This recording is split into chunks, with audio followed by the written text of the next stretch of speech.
Dr. Nathan Thompson here, author of Transformation 28 and creator of the T28 Challenge, here today with your 5-minute food for thought. Today's topic is all about your discs, specifically the disc in your spine, and specifically answering the question, can the disc in your spine actually heal, and what's the best way to heal your disc? Now, whether someone has a disc bulge or a disc herniation, people tend to freak out. And in fact, the first thing that usually comes to mind is injections, then drugs, then physical therapy, eventually all of that failing and then leading down the road to surgery. And let's face it, injections only work because they numb the area for a short while, but they still don't get to the cause. Physical therapy focuses many times on strengthening the core, which is only one contributing factor to disc issues. And surgery, it only focuses on either removing the disc or fusing the spine, which alters the normal mechanics of the spine and can cause degenerative changes above and below the area. So it really only buys you time at best. An interesting note on disc issues. So a study back in 2014 in the American Journal of Neuroradiology found that almost 40% of asymptomatic people, or people without symptoms, in their 20s had disc bulges, and that number skyrocketed to almost 70% by the time people were in their 40s. And this literally means that a majority of people have degenerating spines without any kinds of symptoms yet. It's a scary thought, isn't it?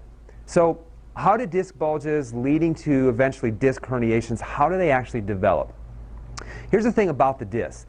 The disc, after puberty, loses most of its vascular supply and relies on what's known as imbibition in order to obtain the nutrition needed to heal and repair. I want you to think of a sponge that absorbs water. And so when you squeeze it, when there's water in it, it comes out. And then when you hold it underwater and you let it go, it fills back up with water. The discs work just like this, and they constantly need this exchange of nutrition every single day in order to bring new nutrition in and to unload waste products. So when the individual vertebrae lose their normal motion, they stop receiving the nutrition they need, and the cells within the disc begin to die. And when they die, the components of the disc begin breaking down and they become weaker. And this now leaves you susceptible to the inside of the disc starting to squeeze through the outer part of the disc, and then you guessed it, you bend over one day to pick up a pencil or reach for something at your computer, and then you finally start to feel the symptoms of something that has been developing most likely for years. So here's 4 things that you can do to help heal your disc, whether it be in the neck or in through the lower part of the back. Number 1, you need motion. Remember, motion is what helps to bring new nutrition into the disc. And by loading and unloading the disc through specific motion, like a wobble chair or repetitive cervical traction, you can start giving the disc the nutrition needed to heal. Number 2, specific corrective chiropractic adjustment. Now, always make sure that you've obtained an x-ray in order to determine which types of adjustments will work best for you. But as a rule of thumb, most patients respond well to adjustments that help to lengthen the spine versus traditional adjustment methods that focus on compressing or rotating the spine. Now, number 3, correcting bad postural patterns. Now, correcting your posture is not standing up straight like your mom used to yell at you for. Posture is entirely subconscious, and it's controlled at the level of the cerebellum. Therefore, correcting posture has to be a subconscious solution. And most disc herniations develop once the spine starts moving improperly, and the number 1 factor to determine if the spine is moving properly is what your posture and your x-rays actually look like from the side. From the side, you have to have 3 curves, and these curves must measure between 34 and 45 degrees of an arc. And research shows that when you have these curves, your spine is 16 times stronger than a spine that has lost the curves. And in fact, in the Journal of Emergency Radiology in 2002, they reported that in no instance was disc herniation and spinal stenosis or spinal canal narrowing observed in the absence of hypolordosis and segmental motion restriction.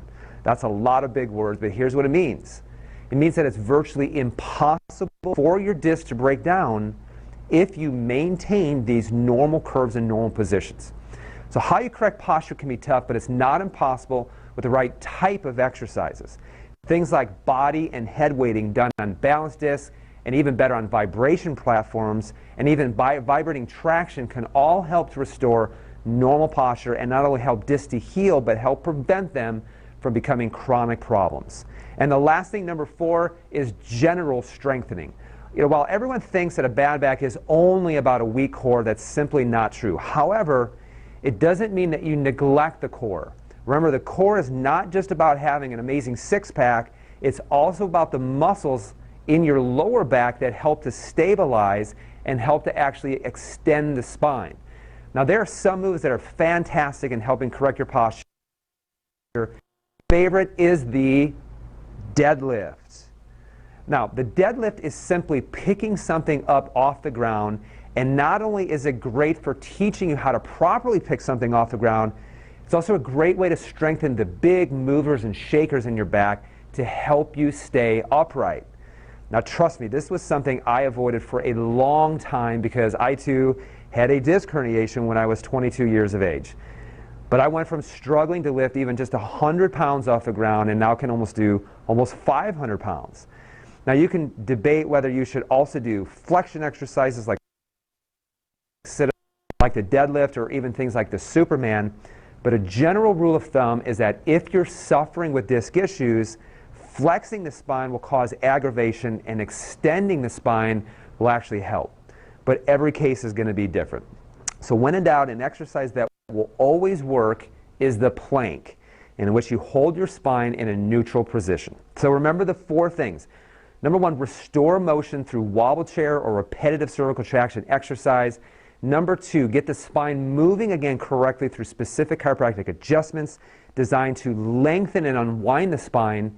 Number 3, correcting poor posture through head weighting and body weighting, and even better, coupling that with vibration therapy. And number 4, strengthening the area with movements that help to extend the spine like deadlifts, Supermans, and planks. So this is your 5-minute food for thought on how to heal from issues with your discs. And if you have a question, leave a comment below, or you can register on the link provided for a consultation to see if natural disc-based corrective care is right for you. We'll see you soon, and be well.